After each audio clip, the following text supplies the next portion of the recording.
L'idée de la saison 2015 au Collège des Bernardins, ça a été de mettre l'accent sur l'émergence.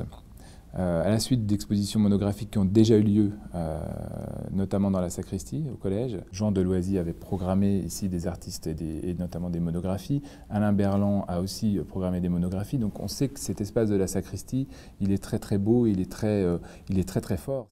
J'ai voulu un peu, entre guillemets, radicaliser cette proposition en ne faisant plus d'exposition dans la nef, mais en vraiment en se concentrant donc dans cette sacristie. L'idée de rester sur un format monographique dans cette sacristie, je l'ai simplement décalé un peu plus vers l'émergence parce que pour moi aujourd'hui c'est une des choses qui me tient le plus à cœur, c'est comment est-ce qu'on peut accompagner la jeune scène, ces jeunes artistes qui sont bouillonnants d'idées, qui sont qui ont des univers très très riches.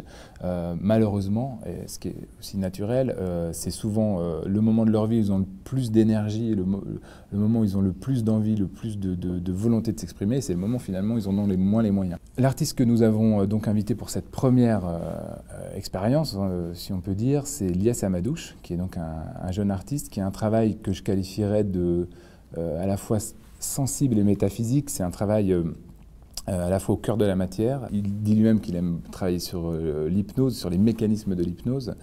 Et il parle de plasticité du temps. Le deuxième axe qui est évidemment important dans le choix de Lias Amadouche comme premier artiste pour tenter cette expérience, c'est évidemment le thème de la chaire des Bernardins qui va s'articuler sur 2 ans autour de cette notion de l'humain au défi du numérique. Je trouvais que c'était une position intéressante puisque finalement le travail de Lias, c'est des questionnements très métaphysiques, très profonds, qui effectivement passe au travers de ces technologies, mais pour en revenir finalement à ce qui nous constitue dans notre essence et dans nos questionnements ontologiques sur d'où venons-nous, où allons-nous évidemment, etc. Pour suivre ce travail, notre idée, ça a été aussi d'en témoigner sur le blog Questions d'artistes. On va retrouver toutes les étapes, un peu tout le cheminement qui va conduire à l'installation finale qu'on découvrira donc au mois de mars.